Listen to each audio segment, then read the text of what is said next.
Good morning. Ngasigi ka ki message yang ase ngasi se ko yumja question numit ko yumja question numit aham bada yumja question gi number se 104 lere ko color na green gumba kai gumba minus season na bi ba ko aduga amana chak thong bada koina hapa ya ba se haidi elaichi natraga koi gi tulsi mana gumba kai gumba asang ba ja ba ya ba amet adu mai taraga hapi ro ko adu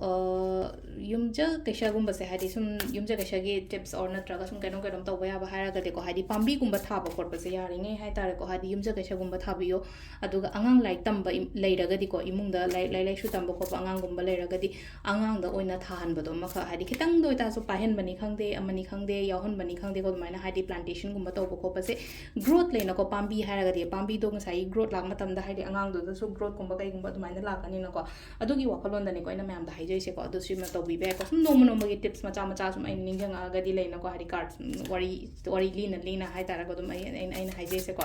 aduga ising chai basu lena ko yaring angang gum da chai hen bi ba ko adu dum le ko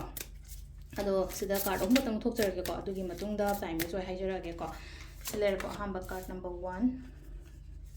card number 2 aduga card number 3 ko hamba khan ba ngai yenga se ko hamba khan ba ngai gi oina sida la is se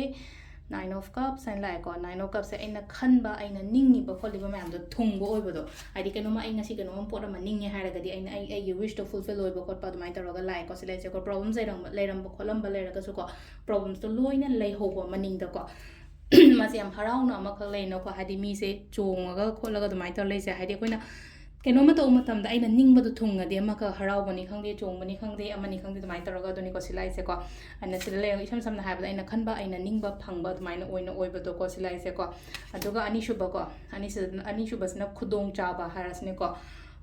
opportunities natraga ko engon da thabak to matam da kitang khudong cha ba gum ba kai gum ba do mai na khara lai ko ngasi sina sigi number 2 khan ba ngai ki oina haraga di ko aduga sile na ko hadi akoina job opportunities kumba su oigali ko sigi potse ko aduga ahum suba khan bangai yenga se ko ahum suba khan bangai gi oina silai se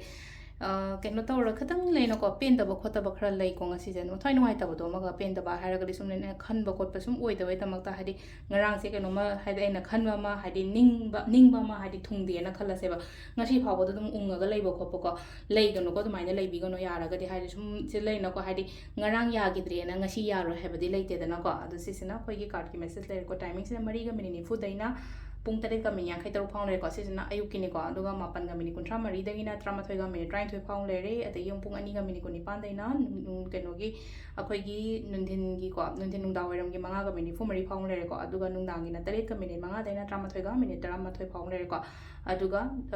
hing nong yang nong alam da gina amma ga mi yang khai manga daina pung ahum ga mini 33 phang le ko se na khoi gi ngasi go na Afaba time ko adu se le khoi gi daily card message se ma'am thank you